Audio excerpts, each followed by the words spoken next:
Recording the session. I'm going to share my screen with you now so that we can begin the presentation.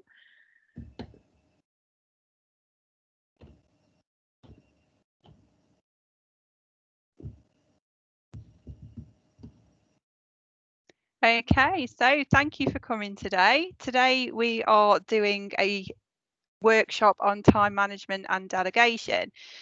Hopefully you already knew that when you signed up for it. I can't hear either of you. Can you hear me? Yep, I can hear you. Okay. Audience participation is key. We're just letting you get started. So if we do some introductions first, we'll go over the session, a few ground rules, and then a bit about you guys. So I'll introduce myself as well. My name is Joanna Grew. I work in the HR department. I've worked for Fisher German myself for about 5-6 years. Moved into HR about 2 years ago, and I'm currently studying for my CIPD qualifications. It's all good fun. Also currently getting a bit of a degree in homeschooling of the children, so you know, might branch out a bit into more of the L&D activities. So this session you guys will have put yourself forward for. It was available to book onto on the intranet, so thank you for that. I'm really pleased to see you both here today. We're going to go over some key objectives around time management, learning some new tools that can assist you manage your workloads better, and ideas and sharing around that. Ground rules, slightly different today. Obviously where I can see you're in the office today, Michelle, but I know that we're working from home, a lot of us. So if the phone goes, or if Amazon or Royal Mail pan up at the door and you need to pause the session, absolutely fine. I myself have got 2 young kids with me, so you know, interruptions might happen. All that we've asked, as we sent out in the joining instructions, is that you try to minimise where possible your distractions. So hopefully you've not got Jeremy Kyle on in the background and phone set to silent. But no judgment, because I can hear someone's washing machine, but that's fine. It's fine. I mean, multitasking, it's all about, you know, time management and delegation. So guys, over to you. Michelle, would you like to go first and just tell us a bit about yourself? So I've worked at Fisher German for about 3 years. Actually, it's 3 years in a couple of days, can I just say? So I expect a present. I'm like an office manager, really. I look after the office in Ashby. There's about 150 people in the office here on a normal day-to-day. Obviously, at the moment, there is very minimal staff here. I look after the cleaners as well and negotiate prices with suppliers and contractors and things like that. I cover reception when our receptionist isn't in or when she's on lunch, etc. And I have a lot to do with hospitality within the business if there's meetings going on, and look after the premises. So if a light bulb goes, example, we ring the electrician. That's what we do. Brilliant. Sounds very varied and interesting. Nicola, over to you. Thank you.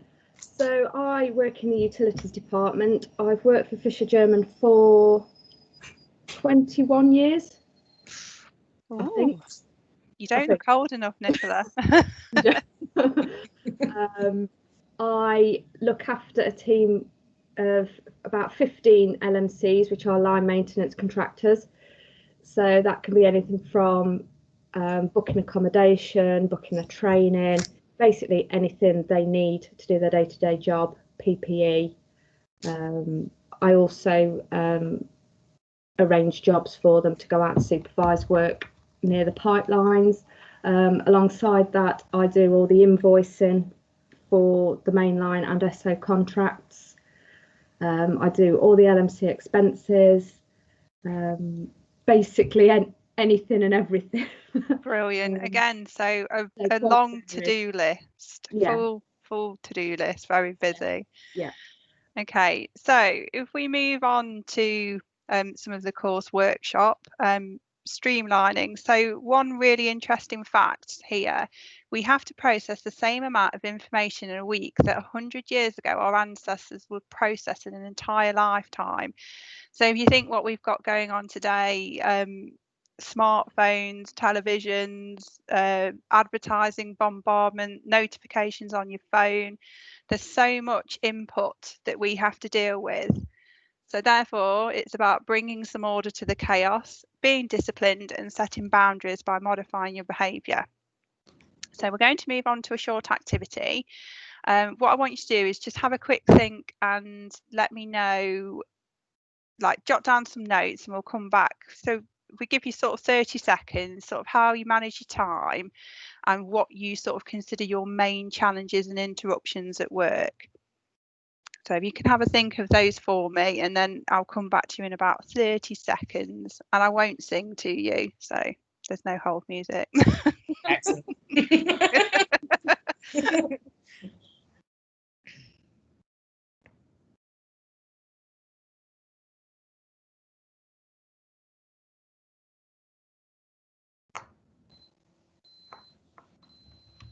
That's the washing machine finished. Well, sorry. Do you want to come and do mine when you're done? Yeah, why not? Yeah, I why want to say not? mine. So, Michelle, how would you say that you best manage your time at work? Truthfully, it's more off the top of my head. I'm not the best with diary management. It's probably something I could probably work on after this, if I'm truthful. And very occasionally I'll do a list, but again, it's probably something I could work on after this, hopefully.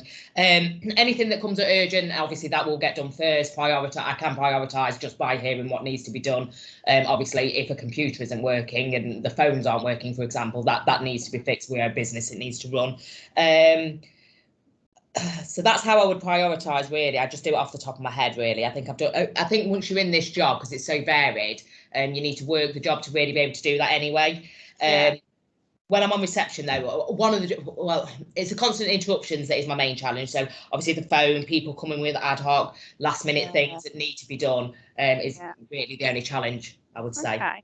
And what about you, Nick? So I mainly have a job to-do list, which I tend to write on a Friday, ready for the following week. Sort of my main tasks that need to be done. So anything outstanding from the previous week goes to the top of the list for the next week. And I think the main interruptions and challenges are the phone, anything that comes in as an emergency, which obviously has to be dealt with there and then. Yeah. Okay, so, great. Yeah. Brilliant. Okay, so when we think about bringing order to the chaos, bringing order to chaos even, there's two things we can look at. There's time management systems and time management behaviours. Now, do you think all time management behaviours are good or bad? I think there's some good and some bad. Yeah. Can you think of a bad one? Well, it's constrictive, isn't it? It No, can. that's fine. There's no right or wrong answer. So time management systems, if we look at those This first. is why I don't use them. So a system, as silly as it sounds, tidying up it's so helpful. You can find things quicker if you're filing away. Nick, you've mentioned a to-do list, so did you, Michelle, so you're both doing that. Dealing with incoming work and not letting it just sit there. Priorities and planning, it sounds like you both have a good feel for that anyway.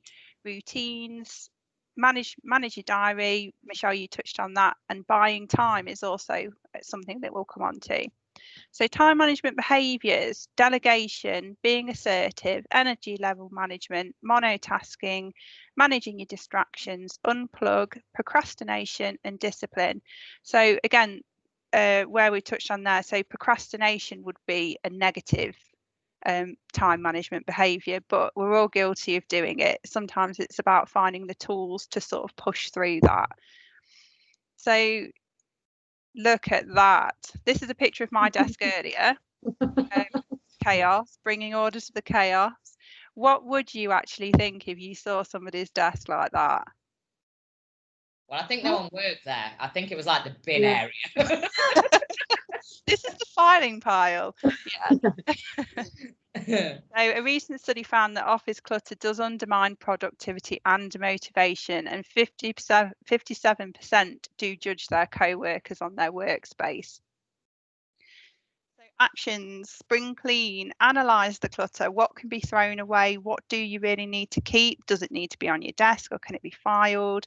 Set up new filing systems, go through emails, tasks, prepare to-do list, get rid of post-its. You can actually have electronic post-its. I don't know if you've used them. No. Utilise one notepad rule, tidy up at the end of each day and set a weekly reminder. So emails, I don't know how many of you have a very chaotic inbox. I know I certainly do. Yes.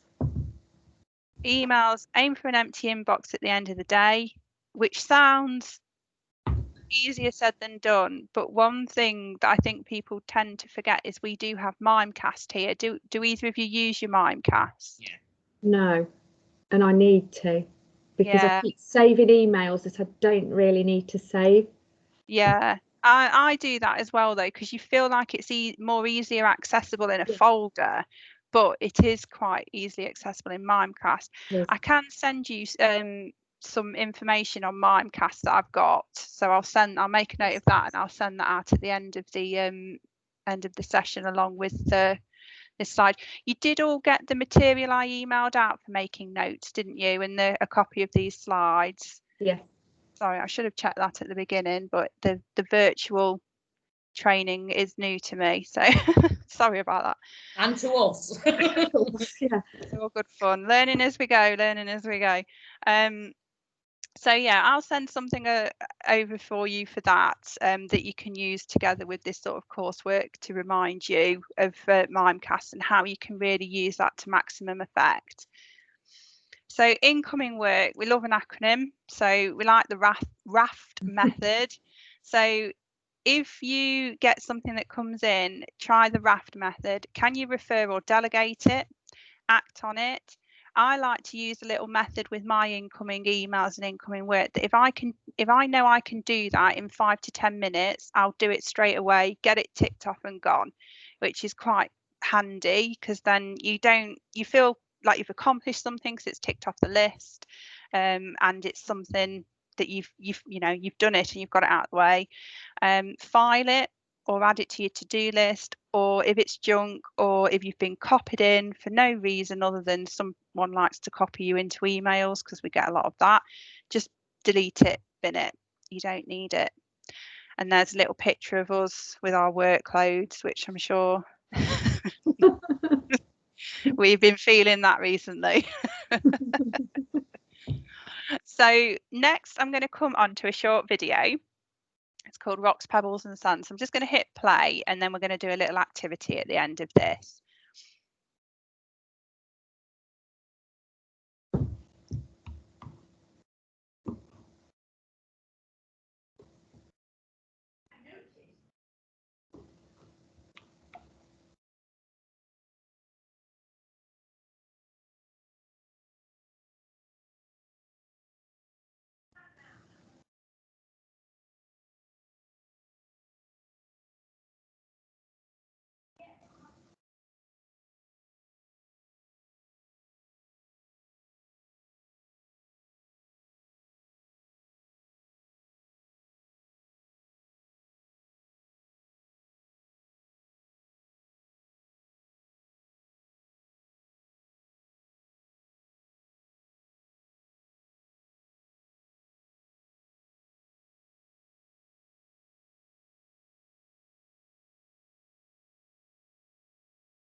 Okay, so the activity, what I want you to think about is, what are your rocks, pebbles and sand, and how could you prioritise them more effectively?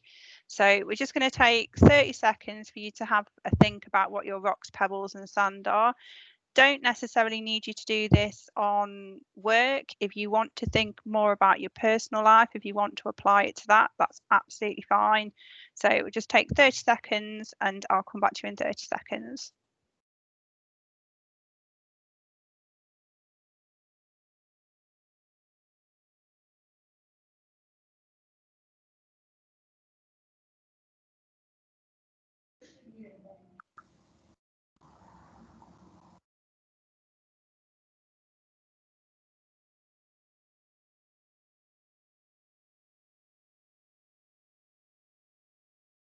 Okay, I'll make that about 30 seconds. So Nick, do you want to go first? Okay, so rocks on a personal level for me would be my horses and my dogs. So making Lovely. sure that they're looked after. On a work level, it would be invoicing. That is a massive part of my job, and making sure we get paid. Oh yes. Yeah. Yeah, pebbles would on a work level would probably be like checking in with LMCs, making sure that they're okay. Well, not that they're okay, but that they're ticking along yeah, nicely. they're ticking along, that they've got everything they need, that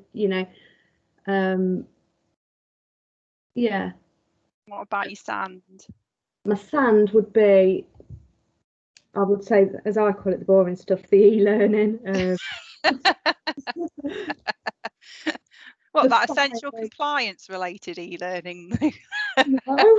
No. No, I know what you mean. Michelle, what about you? Well, obviously you'd already sent us the site, so I actually did this already as a work thing rather than a personal thing. So for me, I hadn't seen the video, which is actually very good though. It's like the payment of invoices and client relationships, ensuring reception's manned, looking after all the partners within the business. Yeah. Pebbles is things like checking the cleaning is to a high standard and reporting back any issues if needed. And then the sand, I was going to see e-learning, but I don't now. So, things like that.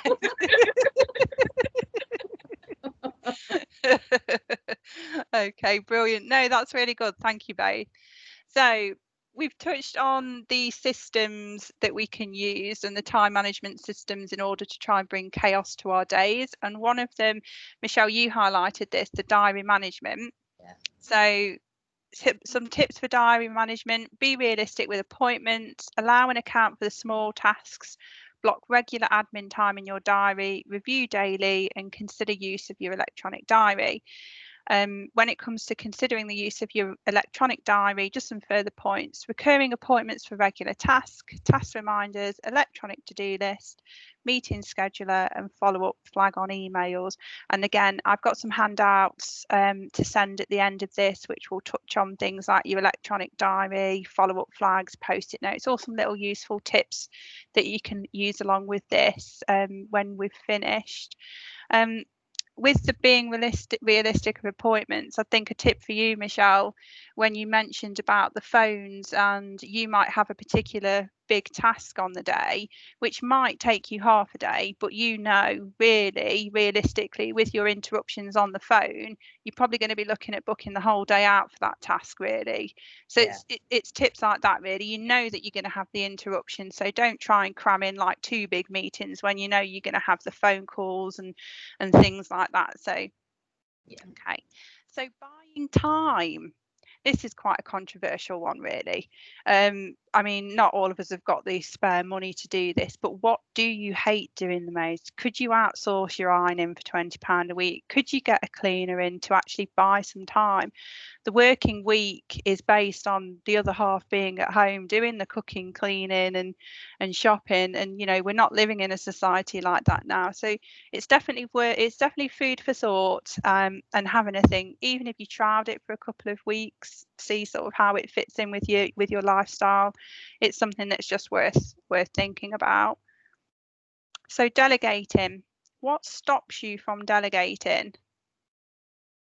Do Me? either of you have any sort of barriers that you think stop you from delegating? Sometimes I don't think the other person could do it as well, so I don't bother.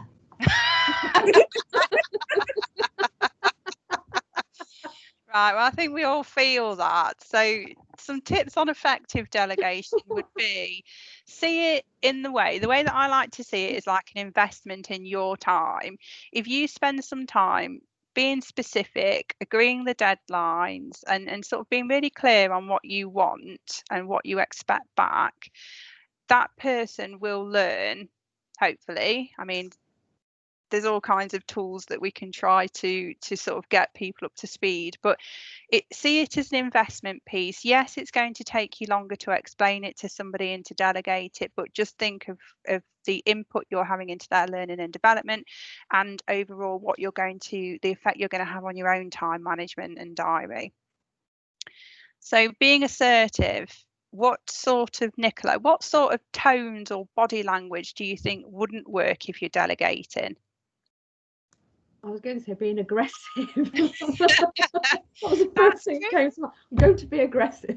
No, well, that's true. I think sometimes if we're under stress or pressure to get a task done and we need somebody's help, sometimes that stress can come across aggressive without you actually meaning it to come out. Yeah. So the only thing you can do to help is plan what you're going to say, prepare in advance, try and take any emotional stress out of it. Be brave, concise, honest, open, realistic, and saying no graciously. Energy level management is something which is a really good tip to think about when you are booking in certain tasks. So if you've got so when it comes to your invoicing, Nicola, and you sort of consider, when are you at your best? Are you at your best in the morning? Can I get the worst ones done in the morning when I'm at my best? Get them out of the way. It's always a good idea to ideally move every 25 minutes, but to operate at your best, you should move at least every 90 minutes. Consider your food intake, slow release foods, avoid sugar, caffeine, and exercise. If you need to press the reset button, it is so much more effective on your energy levels than actually trying to power through and getting tired, getting brain fog, and at the end, you probably make a mistake and it's going to end up, you've got to go back and correct that, and it ends up costing you more in time. So distractions and procrastination has definitely been the monkey on my shoulder in the past. So here we've got, consider who are and what are your biggest distractions. So for Michelle, if you're able to take yourself away from the front desk to do your job, to do your biggest tasks, that like your invoicing and negotiating of contracts, possibly of a confidential nature. Nick, with yourself, your bigger invoices, what are your biggest distractions? Can you try and avoid those distractions when you're doing them?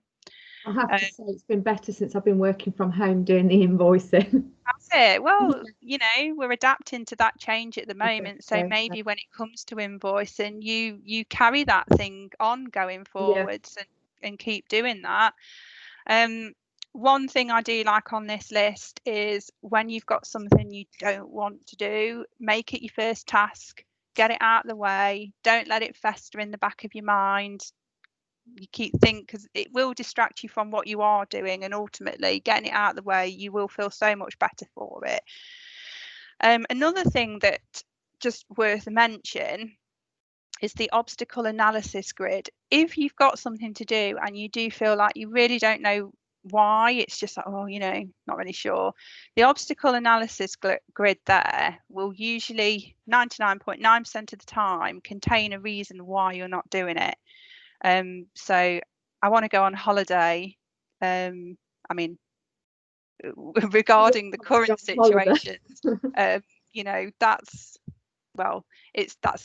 not on the grid. That's the 1% that I mentioned there. But usually it'd probably be money that might stop me. So if I really want to go, I've got to put some time and effort and thought into saving it, and It could be fear, it could be your well-being. You might just be like, no, I'm not emotionally available to do this at the moment. So then we need to work on refilling our emotional cup so we're ready to fight another day. So it's just a little tool that's, you know, worth having in the back of your mind that can help you identify why you might be procrastinating. So this brings me on to some homework. So I'd really like to see some pictures of your desk by next Friday, because in the original comments and when you've signed up for this, you did both mention that you're sort of struggling with the tidy desk situation, and sometimes being at home isn't helping that, because it's easy to go and dump the washing on the table while we're trying to work from it. I'd really like to hear about one thing that you've done differently since the training. And then I would also like you to complete the feedback form that I'm going to send out for you. So I'm hoping that you've enjoyed that. And is there any questions? Does anybody have any questions about anything that we've covered today? I haven't at the minute, but after you send out what you said about, because I'm not great with my diary, when you send me that information on diary management, I might come back to you then if that's okay. That is absolutely fine. Nick, do you have anything? No, thank you. But please remember to send me the Mimecast. Yes, document. I will do. So what I'll do, so this session has been recorded, so I'm going to make that available to you both as well, so you can recap on anything we've covered today. You've also got the slide presentations that I've sent to you in some notes. I'm going to send out to you some handouts as well that will cover things like Mimecast, diary management, and some other tips. And I've also got some resources available in our employee assistant program around time management and delegation as well. So I'm going to send that out to you. So all that's left to say is thank you so much for your time today. It was absolutely a pleasure to see you both virtually, and I hope to see you in person again very soon. Thank you. Thank you. Thank you so much both. Bye-bye. Bye. Bye. Bye.